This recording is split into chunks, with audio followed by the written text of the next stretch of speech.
quantas vezes você já ficou confuso, achando que algo que estava acontecendo na tua vida era de Deus e na verdade não era? Quantas vezes você já ficou confuso e alguns até chegam ao ponto de dizer: Deus falou comigo, e depois quebra a cara e fala: mas não sei o que houve. Por que Deus permitiu isso? Porque de repente você ouviu uma voz, e por causa da turbulência da sua alma, da turbulência do momento em que você estava vivendo, por causa talvez do seu espírito angustiado, você ouviu uma voz e quis acreditar, ou acreditou que era a voz do Senhor. Quantas vezes o inimigo confundiu você, mostrando para você uma coisa que parecia muito boa,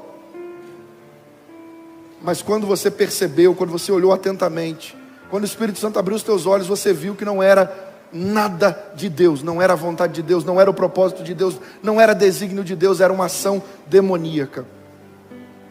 Todo ser humano já passou por situações como essas. Todo ser humano.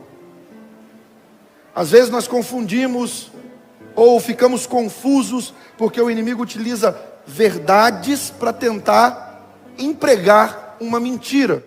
O inimigo consegue se disfarçar de anjo de luz para poder, se necessário, para poder tentar enganar os filhos de Deus. E quando nós olhamos para o nosso texto, nós vemos lições preciosíssimas para que nós aprendamos com Jesus a não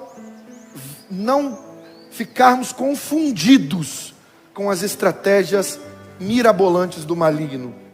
Quando nós olhamos para o nosso texto, nós vemos o seguinte: a primeira das lições que nós podemos aprender aqui é que o deserto na vida dos filhos de Deus são as provações dadas pelo próprio Deus. Quem foi que levou Jesus para o deserto? Não foi o diabo. Quem levou Jesus para o deserto? Não foi Satanás. O texto começa no verso 1 dizendo: então Jesus foi levado pelo Espírito ao deserto. O Espírito Santo levou Jesus para o deserto. Provações na nossa vida, na minha e na sua vida, lutas que nós enfrentamos, o deserto que nós passamos, não é algo colocado por Satanás sobre nós, mas pelo próprio Deus, porque o deserto tem um propósito de Deus: qualificar os filhos de Deus.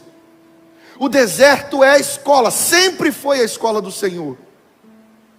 Basta nós olharmos para a história, basta nós olharmos para a Bíblia Sagrada, e nós vamos enxergar isso com muita clareza. Antes de Paulo começar o seu ministério, Paulo foi para o deserto da Arábia e ficou lá 3 anos se preparando para pregar o Evangelho. Moisés, antes de começar a missão dele, passou pelo deserto. Elias passou pelo deserto. O povo hebreu passou pelo deserto. O Espírito do Senhor levou Jesus para o deserto para que ele pudesse ser provado ali. Repara que nem Jesus, o Filho de Deus, deixou de passar pela escola do deserto. Ele, sendo filho, aprendeu a obediência pelas coisas que sofreu. O deserto é a escola de Deus na vida dos filhos de Deus. Até a igreja, em Apocalipse, no capítulo 12, isso uma revelação futura, mas obviamente de modo profético, até a igreja de Apocalipse 12, passa pelo deserto 1260 anos antes de entrar na Jerusalém celestial. O deserto é a escola de Deus.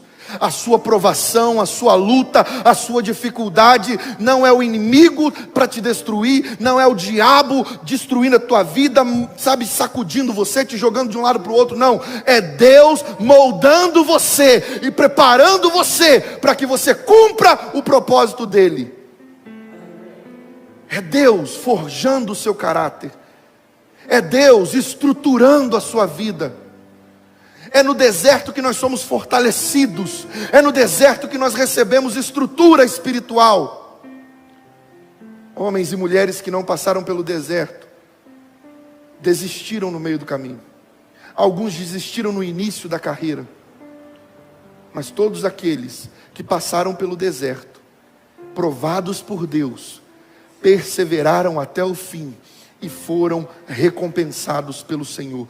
Em nome de Jesus eu profetizo que o deserto pelo qual você está passando, o Senhor Deus te conduzirá à vitória para a glória do nome dEle. Nessa noite o Senhor nos trouxe aqui e trouxe essa palavra para forjar-nos e para abrir os nossos olhos e ouvidos espirituais, para que nós possamos sair daqui e cumprir o propósito de Deus. Receba o poder do Espírito Santo para que você viva, passe pelo deserto e consiga vencer para a glória do Espírito Santo de Deus.